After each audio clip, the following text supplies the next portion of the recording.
उदालगुरि जिल्ला हरिसिंगा दखरा एबसुनि मावखुलियाव दुथांफोरा गाग्लोबदों।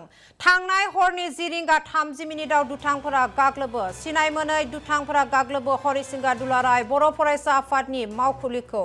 गाग्लोबनानै गंसे बोलेर'खौबो सिफायदों आरो मावखुलिखौ अन्थाइजों खुबैनानै गाग्लोबो दुथांफोरा। आरो बे इनाय जाथायखौ हरिसिंगा दुलाराय बर' फरायसा आफाद एबा एबसुआ गोख्रों रावजों सोंखारिदों आरो थाबैनो दायनिगिरिखौ खानानै साजा होनो खावलायदों रैखाथि बिफानखौ।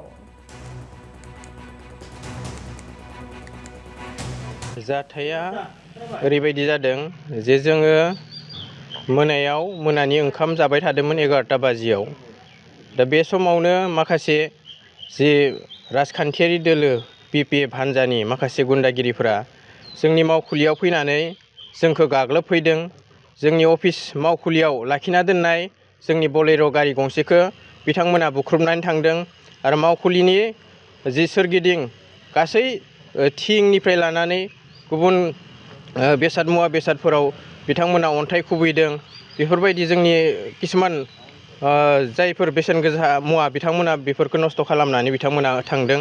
दा बेयो जोबोर लाजिथाव होननानै जों बुंनांगोन। दा राजखान्थिया दिनै गुबुन राजखान्थि दोलोआ गुबुन राजखान्थि गावसोरनि निति आधाराव खालामगोन। जों बेनि सायाव जों बुंनो थाङा। नाथाय नैफोरबायदि जि माहारियारि आफादनि मावखुलि, बे मावखुलियाव बिथांमोना जिबायदि गाग्लोबदों बेयो जोबोर लाजिथावना जादों आरो बियो गासै बर' हारिनि थाखायनो मोनसे दुखुनांथावना मोनसे जाथाय। मानो होनब्ला दिनै जोंनि हरिसिंगा ओनसोलाव बेफोरबायदि मालाबाबो जाफेराखैमोन जे हरिसिंगा दखरा दुलाराय बर' फरायसा आफादनि मावखुलियाव दिनैसिम गोबां राजखान्थिगिरिफ्रा जोंनि ओनसोलनिफ्राय खालामनानै थांबाय। नाथाय बेफोरबायदि मालाबाबो नैबे जोंनि ओनसोलाव जे जोंनि मावखुलि बबेबा गोथार मोनसे हारिनि मावखुलिखौ बेफोरबायदि गाग्लोबनाय जाथाया जाफेराखैमोन।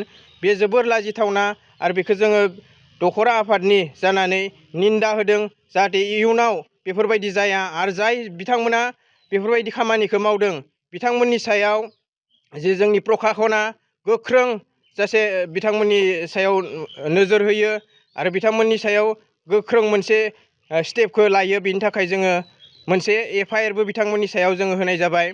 दा बेयाव माखासे सोद्रोमाफोरखौ जोङो बेयाव थांनाय हराव जि एटेक खालामनाय बिथांमोनखौ आइडेन्टिफाइबो जों खालामनाय जाखादों। दा बेयाव जों बिथांमोननि साफ्रोमनिबो मुंखौ जों मख'नाय